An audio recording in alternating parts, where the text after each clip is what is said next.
आचारों, दानों तथा सभी आश्रमों के धर्मों का वर्णन। ओम परमात्मने नमः। श्री संवर्त स्मृति। अकेले बैठे हुए संपूर्ण वेद और वेदांगों के पार को जानने वाले संवर्त मुनि के निकट आकर धर्म के सुनने की अभिलाषा करने वाले मुनि पूछने लगे कि हे भगवान, ब्राह्मणों के धर्म के साधन को हम सुनने की इच्छा करते हैं, जिसने शुभ और अशुभ का पृथक पृथक ज्ञान हो जाए, ऐसे यथार्थ धर्म को विचार कर कहिए। इस भांति वामदेव आदि ऋषियों के कहने पर महातेजस से ऋषि श्रेष्ठ संवर्त मुनि प्रसन्न होकर बोले कि तुम श्रवण करो। काला मृग जिस देश में सदा अपनी इच्छा अनुसार विचरण करे, वह देश धर्म देश है और ब्राह्मणों के धर्म साधन के लिए योग्य स्थान है। यज्ञोपवीत हो जाने पर ब्राह्मण प्रतिदिन गुरुदेव का हितकारी कार्य करे।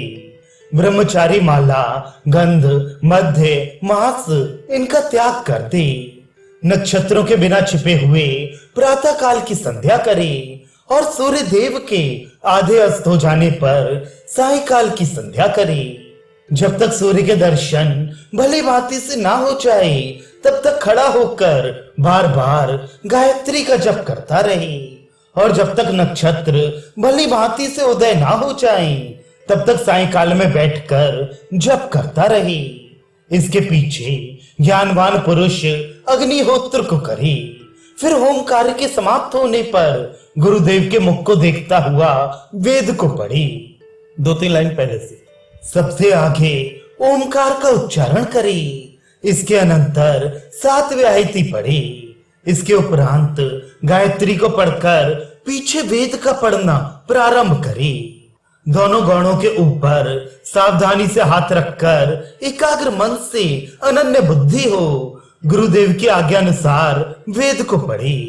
पढ़ते समय बुद्धि को दूसरी ओर न लगाए।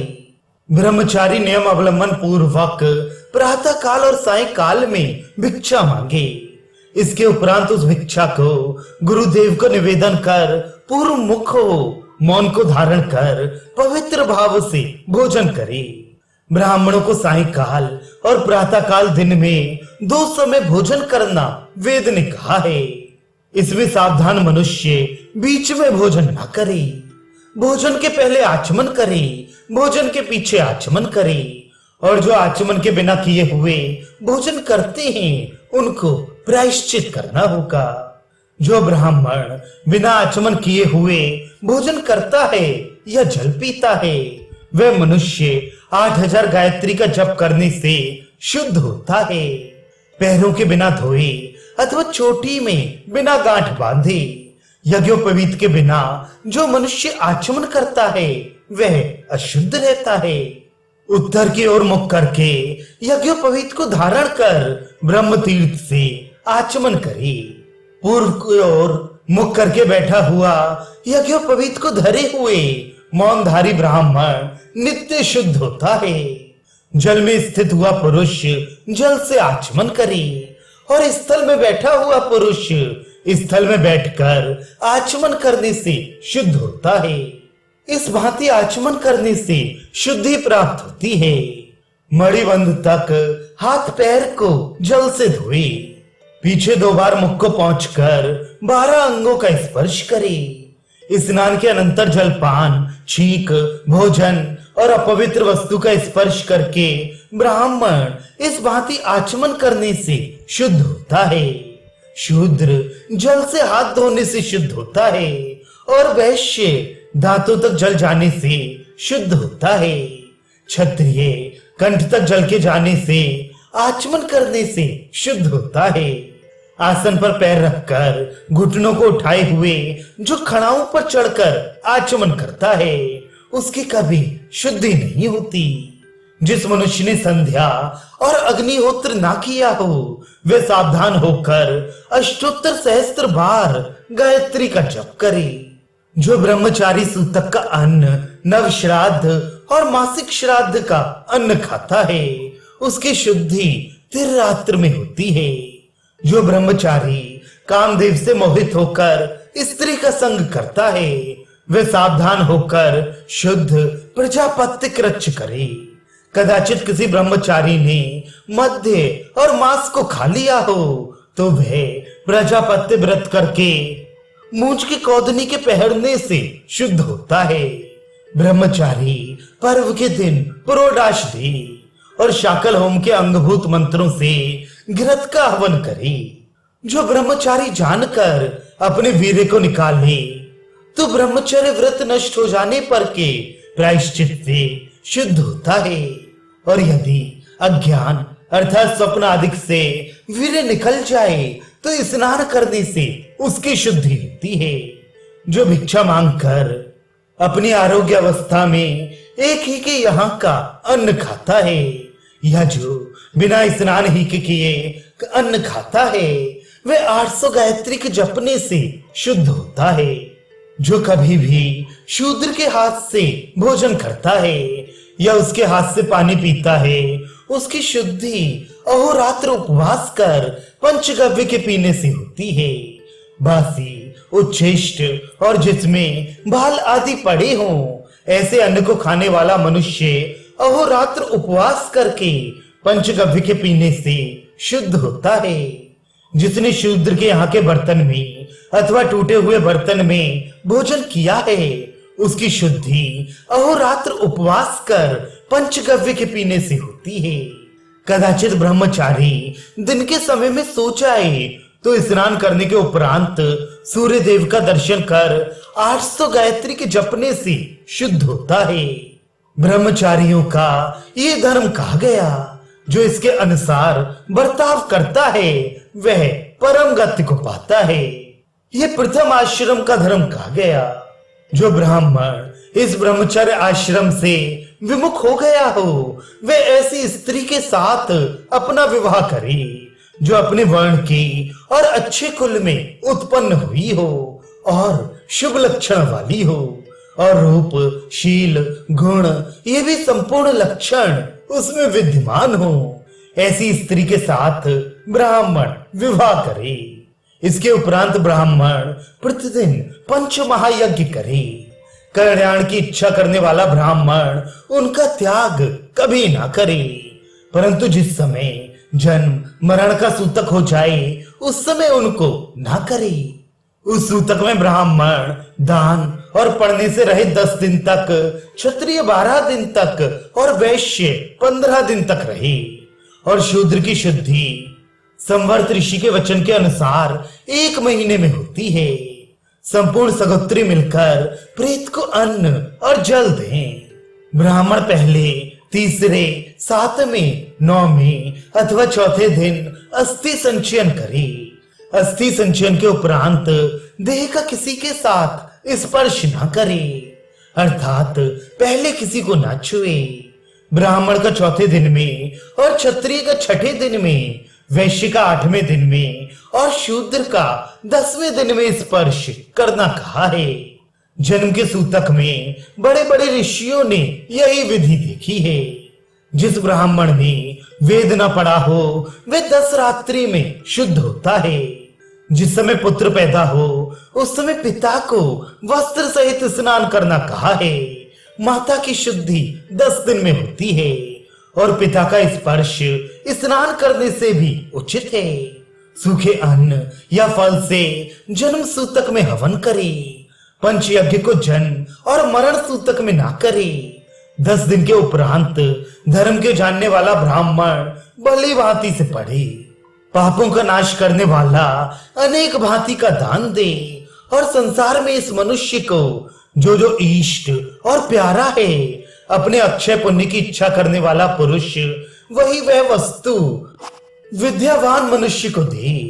अनेक भांति के द्रव्य और बहुत से अन्न और समुद्र के रथ जो पाप रहित मनुष्य इन्हें गुणवान ब्राह्मण को देता है उसको महालक्ष्मी प्राप्त होती है। जो धर्मज्ञ मनुष्य गंध, भूषण, फूल इनको देता है वे सुगंध सहित सर्वदा प्रसन्न हो जहां तहां उत्पन्न होता है।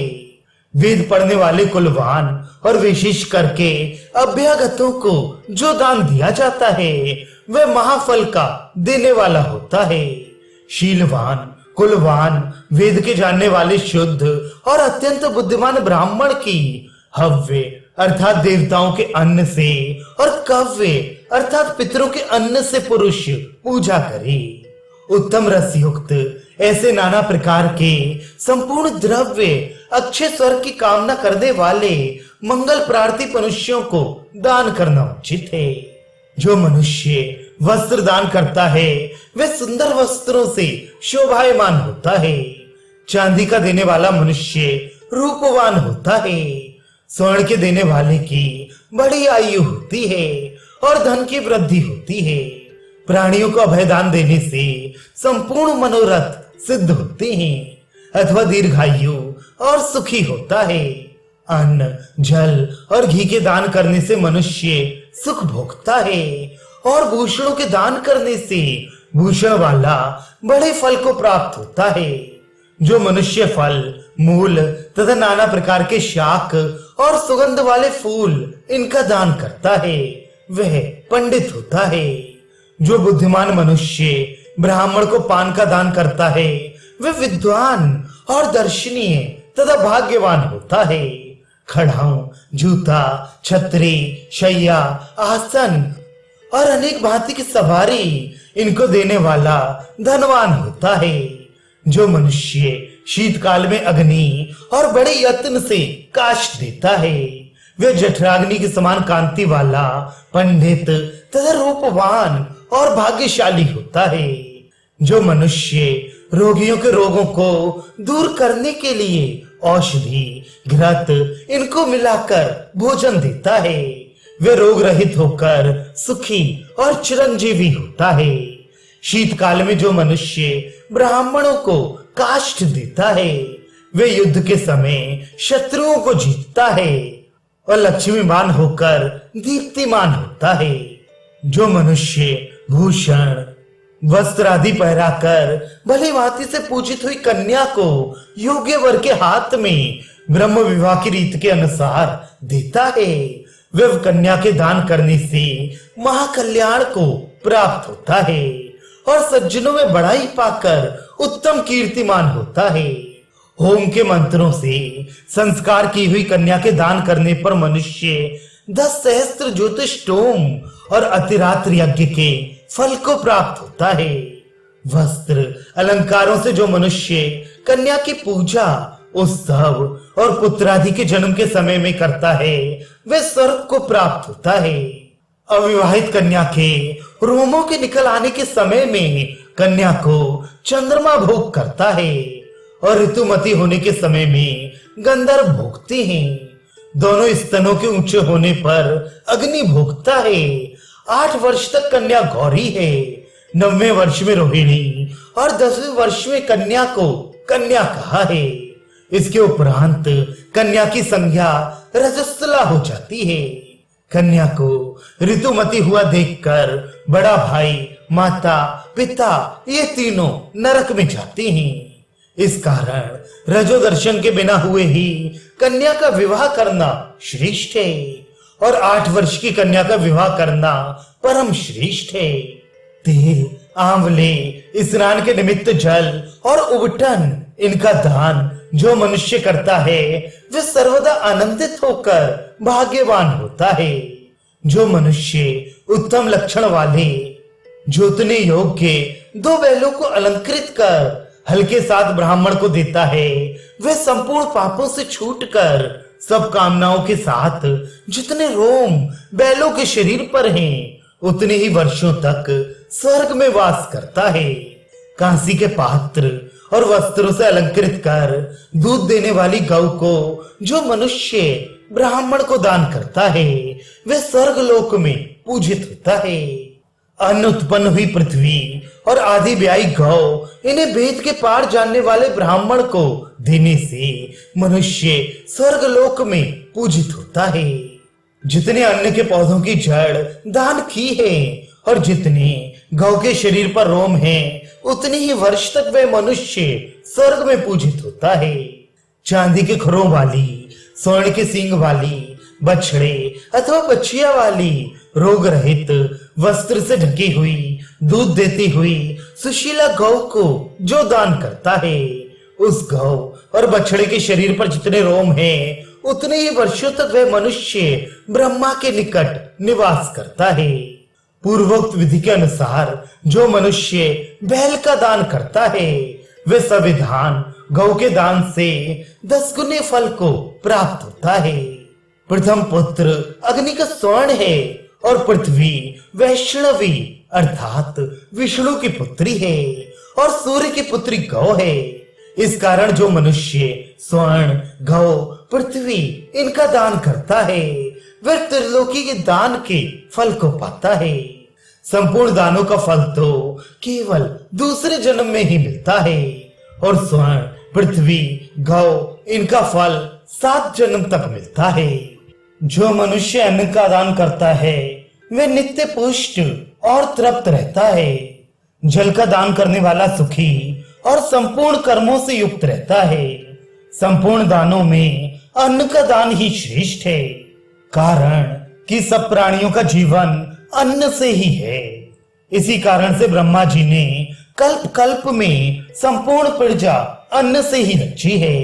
इससे उत्तम और कोई दान नहीं है, कारण कि अन्न से ही प्राणियों की उत्पत्ति है और अन्न से ही उनका जीवन है।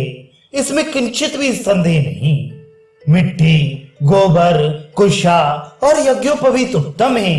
इनको जो मनुष्य गुणवान ब्राह्मण को दान करता है, वह बड़े कुल में उत्पन्न होता है।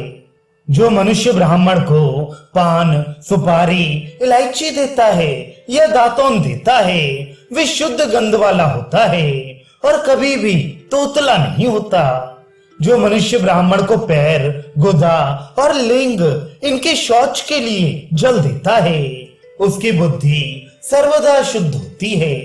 जो मनुष्य रोगियों को औषधि, पथ्य, भोजन, तेल का उबटन, रहने के लिए स्थान देता है, वह रोग रहित रहता है, अर्थात उसे कभी कोई रोग नहीं होता।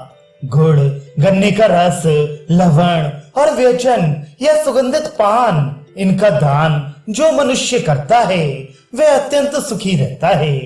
वह अनेक प्रकार के दानों का फल कहा गया। जो मनुष्य विद्या का दान करता है, वह श्रेष्ठ बुद्धि वाला पुरुष ब्रह्मलोक में पूजनीय होता है। परस्पर में अन्न के देने वाले और परस्पर में पूजा के करने वाले और परस्पर में दान लेने वाले ब्राह्मण दूसरों का उद्धार करते हैं और आप भी पार हो जाते हैं। यह दान पूर्वोक्त रीत से देना उचित है और विशेष करके अन्य दान भी दे। दीन और अभ्यागतों को कल्याण की अभिलाषा करने वाला मनुष्य शास्त्र में कहे से आधा दे। जो मनुष्य ब्रह्मचारी और सन्यासी का मुंडन करता है या इनके नखों को कटवाता है, वह मनुष्य नेत्रों वाला होता है। जो मनुष्य देवता के मंदिरों में दीपक देता है, जो ब्राह्मणों के मंदिर तथा चौराहे में दीपक देता है, वे ज्ञानवान, बुद्धिमान तथा नेत्रों वाला होता है। जो मनुष्य नित्य, नैमित्तिक और काम्य कर्म में अपनी शक्ति के अनुसार तिलों का दान करता है, वह प्रजा, पशु वाला और धनवान होता है। जो मनुष्य ब्राह्मणों के मांगने पर जिस समय जो वस्तु देता है, तृण या काष्ठ इत्यादि, उसके वे सभी गोदान के समान होते हैं। अंधकार में शयन ना करे, यज्ञ में झूठ ना बोले, ब्राह्मण की निंदा ना करे और देकर उसे कहे भी नहीं। झूठ बोलने से यज्ञ नष्ट होता है, अभिमान से तपस्या नष्ट होती है, ब्राह्मण की निंदा करने से आयु का नाश हो जाता है और कहने से दान नष्ट हो जाते हैं। ज्ञानी मनुष्य संध्या के समय में इन चारों कामों को ना करे, भोजन, मैथुन, शयन और पढ़ना। भोजन करने से रोग उत्पन्न होता है, मैथुन से भयंकर गर्व रहता है, शयन करने से दरिद्रता आती है और पढ़ने से अवस्था का नाश हो जाता है। जो मनुष्य ऋतु वाली स्त्री के समीप नहीं जाता है, उस मनुष्य के पितर उस महीने में ही उस स्त्री के रज में शयन करते हैं। जो मनुष्य गृहस्थ के कर्मों के करते हुए अपनी स्त्री का पोषण भली भांति से करते हैं और ऋतु के समय में स्त्री के संग गमन करते हैं, उनको परम गति मिलती है। इस भांति दूसरे आश्रम में तत्पर हुआ पुरुष घर में निवास कर बलि अर्थात देह के चरम लटक आने पर और पलित अर्थात सफेद वालों के होने पर तीसरे आश्रम वानप्रस्थ का आश्रय ग्रहण करे, फिर अकेला या स्त्री के साथ वन को चला जाए और वन में जाकर अग्निहोत्र को ग्रहण कर हवन का त्याग ना करे और वन में विधि विहित वन के कंदमूलों से पुरुराश को बनाकर शाक मूल और फल आदि की भिक्षा भिखारी को दे। निरंतर हवन करने में रत होकर नित्य अध्ययन करे। सब पर्वों में पर्व अमावस आदि में करने योग्य इष्टि यज्ञ या श्राद्ध करे। संपूर्ण कर्मों की विधि को जानने वाला ब्राह्मण इस भांति वन में निवास करके क्रोध और इंद्रियों को जीतकर चौथे आश्रम सन्यास को ग्रहण करे। आत्मा में अग्नि को स्थापित करके सन्यासी हो जाए। सदा वेद के अभ्यास और आत्म विद्या में तत्पर रहे। विचारवान सन्यासी 8 या 7 या 5 भिक्षाओं को ग्रहण करे और उस भिक्षा पर जल छिड़क कर सावधानी से भोजन करे। फिर निर्जन वन में मुक्त के समान सन्यासी बैठे और फिर मन वचन कर्म से अकेला ही नित्य ब्रह्म का विचार करता रहे। मरने और जीने की प्रशंसा कभी ना करे। इस भांति से इतनी अवस्था समाप्त हो जाए, इस कारण समय की प्रतीक्षा करता रहे। जितेंद्रिय हो, क्रोध को जीतकर चारों आश्रमों का सेवन करके वेद और शास्त्र के अर्थ को जानने वाला ब्राह्मण ब्रह्मलोक को जाता है। ये चारों आश्रमों के प्रश्न जो तुमने पूछे थे, उनकी विधि कही। इसके आगे प्रायश्चित की शुभ विधि कहता हूं, श्रवण करो।